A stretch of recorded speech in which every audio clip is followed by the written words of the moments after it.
but it doesn't matter. क्या हिंदी में तो बोलना ही पड़ेगा, इंडियन राष्ट्रीय भाषा इसीलिए। Whatever is Well, convenient. sole contention is that, my lord. The DPC was for what post? वो UD office superintendent, UDC to UDC to office superintendent. आप इंग्लिश तो फर्स्ट क्लास समझ रहे हैं, हम लोग ने इंग्लिश में मैंने सवाल पढ़ा था, पूछा, आपने फट जवाब दे दिया। थोड़ा समझ आता है। Post of UDC to office superintendent. As of now, he has been promoted, my lord. To No, he must be claiming now. for that first, certificate. yes. आप रिप्लाई फाइल करिए, will require consideration. Sir reply तो दिया हुआ sir, कहाँ पे दिया? Reply यहाँ file file कर दिया आपने इस पिटिशन का? हाँ सर। आगे ठीक है, तो इसको बहस के लिए लगा देते। साहब मेरे एक पॉइंट था, जैसे इन्होंने बोला क्रूशियल डेट 1 जनवरी, तो जो प्रमोशन और डीपीसी 23 का जो प्रमोशन जो निकला था वो 1 फरवरी 23 को निकला था, 1 फरवरी, तो उस डेट को तो मैं एलिजिबल हो गया, 1 फरवरी 23 को मैं एलिजिबल था। पर eligibility criteria cut off date तो जनवरी रहेगी। लेकिन 1 फरवरी में दिया ना साहब, 1 फरवरी 23 से प्रमोशन ऑर्डर दिया हुआ है। प्रमोशन ऑर्डर जब से भी इशू किया, लेकिन एलिजिबिलिटी तो 1 जनवरी से देखेंगे ना, आपके 10 साल कब पूरे हुए? आप तो सिर्फ कह रहे हो जो वैकेंसी तो आगे इनको सप्लीमेंट्री में डाल दो। सप्लीमेंट्री डीपीसी अगर करेंगे तो आप फिर भी एलिजिबल नहीं होते। अगर जो ये है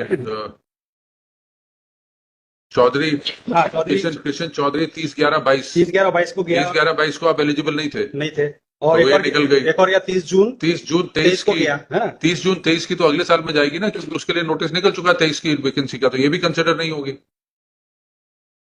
नोटिस निकल चुका प्रमोशन जो नहीं, प्रमोशन ऑर्डर नहीं, जो डीपीसी 2023 में हुई वो 2022 की दिसंबर तक की वैकेंसीज की थी, ठीक है, उसमें आप एलिजिबल नहीं थे। उसमें।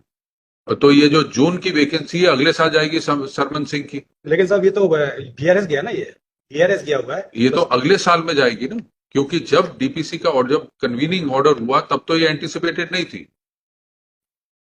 अगर तब एंटीसिपेटेड होती इसको इंक्लूड करते, आपका तब कहना ये होता कि जब आप इसको इंक्लूड कर रहे हो तो मैं तब तक एलिजिबल हो चुका, मेरे को क्यों नहीं कंसिडर किया सप्लीमेंट्री डीपीसी में। लेकिन इसको इन्होंने इंक्लूड नहीं किया, इसको अगले साल में डाल दिया, तब आप कंसिडर हुए और आप प्रमोट हो गए। वो तो रेगुलर डीपीसी होगा ना साहब, जो रेगुलर इन्होंने सप्लीमेंट्री की जगह उसको रेगुलर में डाल दिया और आपको कंसिडर किया, आप एलिजिबल हो गए, आपको प्रमोट कर दिया। लेकिन साहब इन्होंने बीच में रिमाइंडर 2 बार दिया उनके लिए, उनका जो चले गए ना 30 नवंबर को, जो 22 को जो चले गए। देखिए अगर ये 30 नवंबर 22 में तो आप एलिजिबल ही नहीं थे ना, ठीक है, नहीं गए, लेकिन उनका तो जो सरमन सिंह की वैकेंसी थी उसमें आप एलिजिबल थे। अगर सरमन सिंह की वैकेंसी 23 नवंबर 23 वाली डीपीसी में अगर कंसिडर कर लेते तब